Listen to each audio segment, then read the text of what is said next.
On today's episode of The Front Row, we are in the downtown cultural district at the studios of Classical 105.7 in the cultural district here in the downtown Lubbock, and our guest is David Cho, who is the music director and conductor of the Lubbock Symphony Orchestra. They have a concert coming up this Saturday night. David, welcome back to the show. It's always a pleasure to have you. It's so exhilarating for me to join you every time, Clint. Thank you. Absolutely. You have a concert coming up that is just full of German romanticism. And I would love for you to tell us a little bit about the overlay of the program and the pieces that we'll hear. So this Saturday, February 28th at 6 p.m. in the lobby of the Buddy Holly Hall will feature Ryan Spivey, a pre-concert, before-concert presentation. And at 7:30, the Lubbock Symphony will present a program of Schumann and Brahms, the two romantic composers who had a lot to do with each other. Yeah.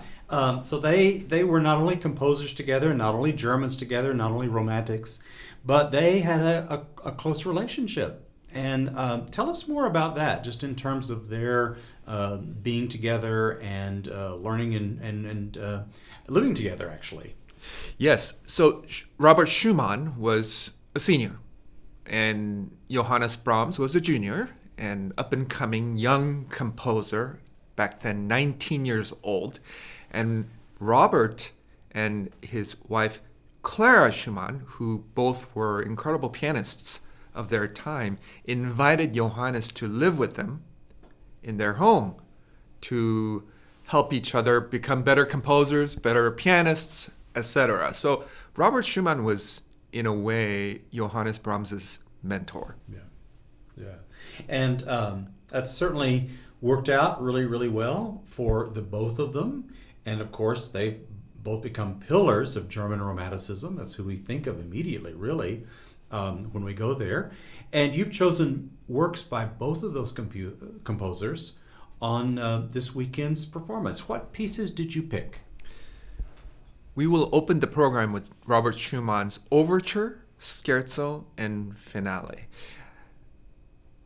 Some of us know that Robert Schumann wrote 4 symphonies, and this is kind of a miniature symphony. It has 3 movements, minus a slow movement, but it's very exhilarating, capricious, and it's a signature portrayal of Robert's this alter egos presenting and conflicting with each other. Eusebius, the introverted, and Florestan, which is the extroverted character. And it happens all the time in this miniature symphony, which Robert Schumann called Overture, Scherzo, and Finale. That will be the first half. Second half will be Johannes Brahms's A German Requiem, which he wrote during his 30s. Mm-hmm. As we know, all these German composers were at a loss after Beethoven wrote his 9th symphony. What more can one do? He has already utilized a full orchestra, the Janissary percussion, choir, 4 vocal soloists, contrabassoon, piccolo, a trombone choir, you have it. So they were desperately looking for somebody to carry on the German symphonic tradition, find an heir to continue this great sound. And Robert Schumann said in his journal, "Aha, we finally found the heir to Beethoven's torch carrier, and it is this young eagle named Johannes Brahms."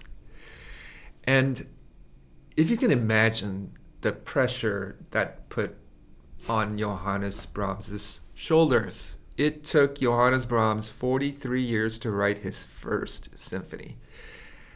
And at one point, he just was at a loss, sometimes employing no violins, just violas, cellos, and basses. In fact, that's how the German Requiem starts. No violins.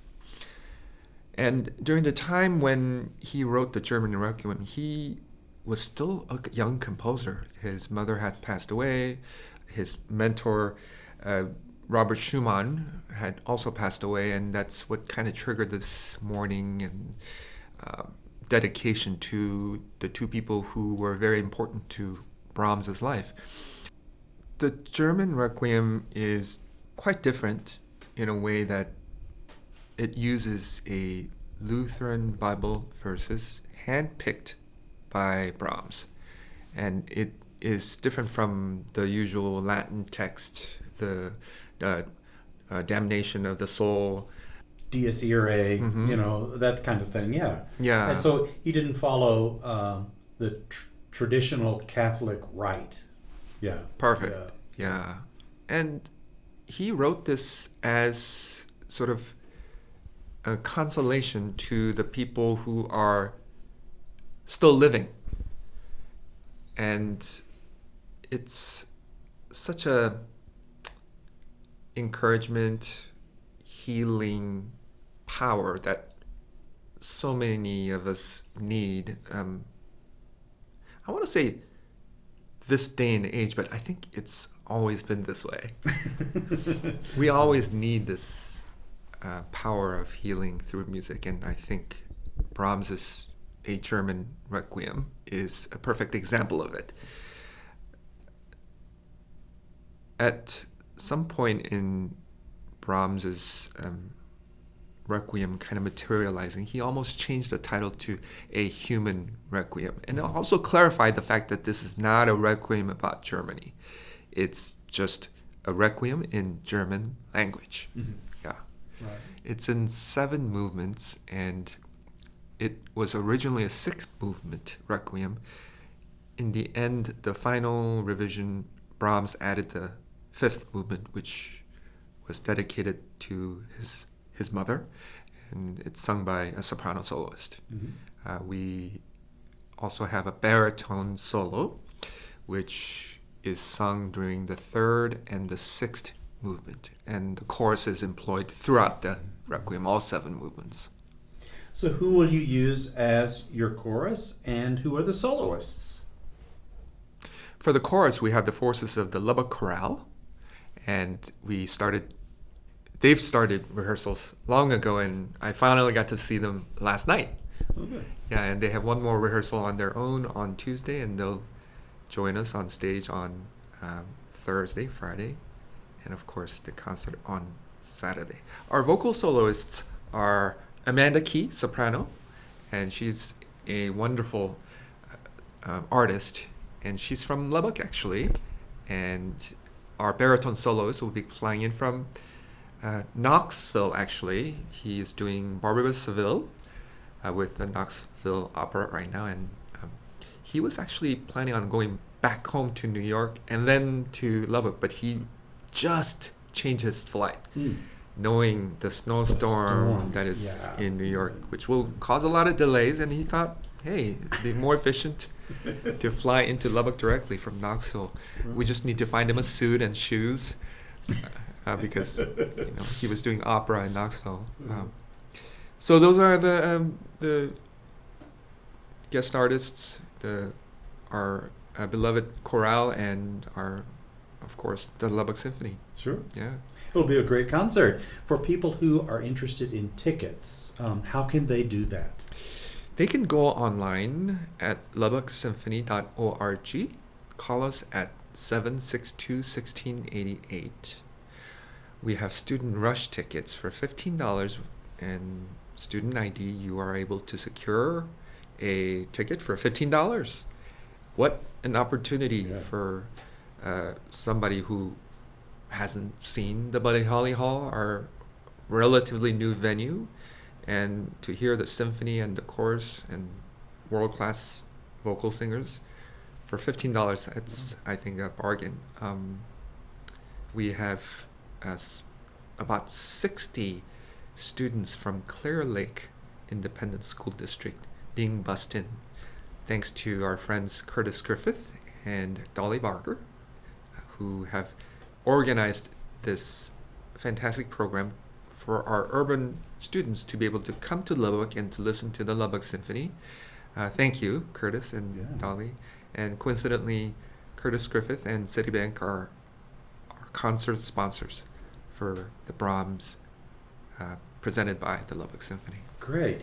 That's so great. Citibank doing all of that. Curtis Griffith, such a wonderful man in our community, and a great opportunity for some younger folks to come in and hear some great music. Yes, and Yeah. we're trying to connect the dots in our community. And Yeah. before the 7:30 concert, we have this pre-concert concert. So tell us more about that. Ryan Spivey, I met him 12 years ago in Lubbock, and I was so taken and impressed by his one-man show. He plays the guitar, sings, and writes his own songs, and plays the keyboard. And I really loved his dueling personalities in his music. So similar to, not melodically, just personality-wise, with the music of Robert Schumann. So capricious, and there's that conflict between the introvert and an extrovert, and just real interesting contrasts Yeah. in his performance. So it would be a great comparison. I'll leave it to the audience to see if they notice this similarity in personalities between Ryan Spivey and Robert Schumann's music. Right. This is something that I think is a great idea, and I notice a number of orchestras are doing this, a pre-concert concert, and it allows more people to hear more music of different types, and I think this is a wonderful idea. I'm so glad y'all are doing this. Yeah. Yes, and for the remainder of the season, we'll be doing that as well. And we try to make a connection between the similarities between the pre-concert artist and the main stage program. And I can talk about more later about our fourth and fifth masterworks, but we have very interesting threads that connect the two presentations. So it's really we're very, very blessed that we have so many resources, great talents in our community. And the symphony will be celebrating its 80th anniversary very soon, and I think there's a reason why it has lasted so long. Our founding conductor, William A. Harrod, had a vision, and due to his due diligence and making this orchestra a professional orchestra, had a lot to do with it. So. Yeah.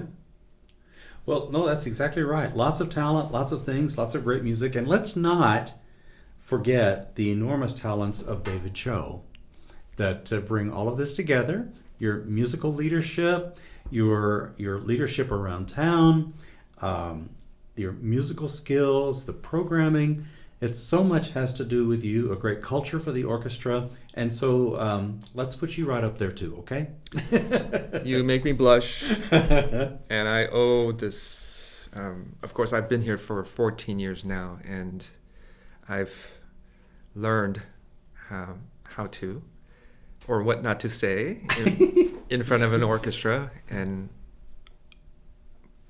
the orchestra musicians, LSO musicians, taught me what they need from a conductor in order for them to sound great. And this community who has adopted me as their grandson, nephew, son, what have you, I owe it to this community. So thank you. Yeah. So many good things happening. And that's certainly the case on Saturday evening, a concert at the Buddy Holly Hall in the Helen DeWitt Jones Theater.